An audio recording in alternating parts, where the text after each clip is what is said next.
இப்ப திமுக பாத்தீங்கன்னா பலமான கூட்டணியுடன் இருக்கு. அதிமுக தனித்து நிற்கும் பட்சத்துல எப்படி வெற்றி பெறுன்றது நீங்க சொல்றீங்க?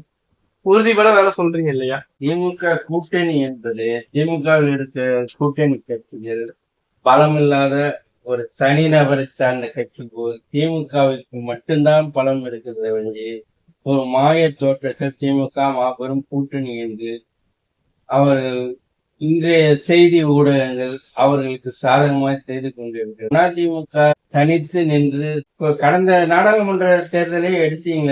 நீங்க கடந்த நாடாளுமன்ற தேர்தலில் திமுகங்கிறது ஒரு பெரிய மாபெரும் கூட்டணி, நாங்க 40-40 என்று சொன்னார்கள், வென்றார்கள். அது அதிமுக தனித்து நின்றது, 2வது இடத்தில் வந்தது. வெற்றி பெறலீங்க இல்லையா?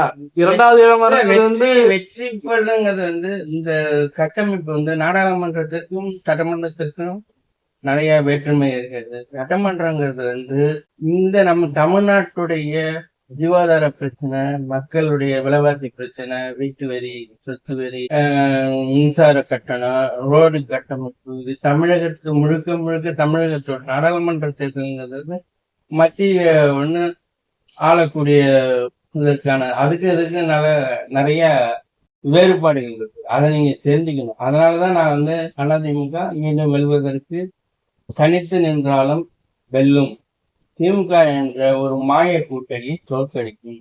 அதில் ஓட்டு சதவீதத்தை நீங்க பாத்தீங்கன்னா அந்த நாடாளுமன்ற தேர்தலில் 2019 நாடாளுமன்ற தேர்தலில் திராவிட முன்னேற்ற கழகம் வாங்கிய இதே கூட்டணியோடு வாங்கிய ஓட்டு இந்த நாடாளுமன்ற தேர்தலில் வாங்கவில்லை. அதில் 4-5% அதிமுக தான் கூடுதலாக பெற்றிருக்கு, தனித்து கூடுதலாக பெற்றிருக்கிறது. அந்த ஒரு அடிப்படை இன்னைக்கு ஓட்டு விகிதாச்சாரம், விலைவாசி, மக்கள் நடுநிலை மக்கள் தாங்க வெற்றியை தீர்மானிக்கிறது. நீங்க வந்து அதிமுக ஜெயிக்குமா திமுக ஜெயிக்குமா, இருபெரும் மாபெரும் கட்சியா இருந்தாலும் இரு கட்சியில உள்ள தொண்டர்கள் இரு அணிக்கு தான் அவரோட வாக்களிப்பார்கள்.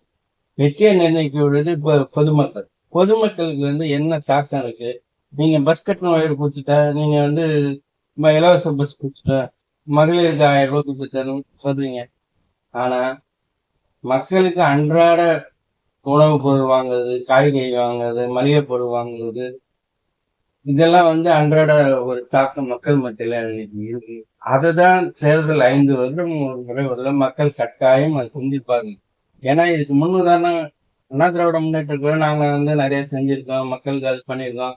தொடர்ந்து 10 ஆண்டு காலம் ஆட்சி அமைச்சிருக்கோம், மீண்டும் எங்களுக்கு வர வாய்ப்பு இருக்கு, நாங்க செய்வோம். அவங்க சில முன்னுதாரணங்கள் செயல வந்து செஞ்சு அச்சீவ் பண்ணி காமிச்சிருக்காங்க. இவங்க வந்து வாய் வெற்று வாக்குறுதியோடு இவங்க கொடுத்த வாக்குறுதி மூலியமா நிறைவேற்றவில்லைன்னு மக்கள் கூடுறாங்க. நான் கூடல, மக்கள் கூடுறாங்க.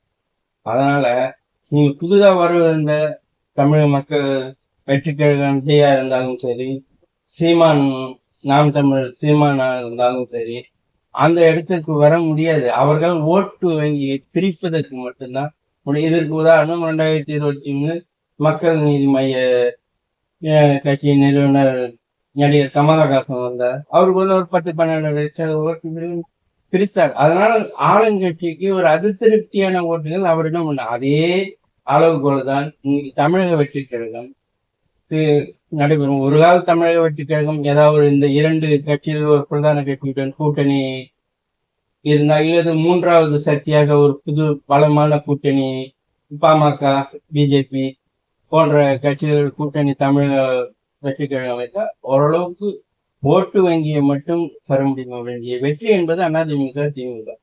அது அதிமுக இந்த காலத்தில் மக்களுடைய பிரச்சனையை எந்த அளவுக்கு அதிமுக எடுத்துக்கொண்டு மக்கள் மத்தியில் சேர்த்து வலுவாக பிரச்சாரம் பண்ணால் மீண்டும் 2026 அதிமுக வெற்றி பெறுகிறது. நன்றி.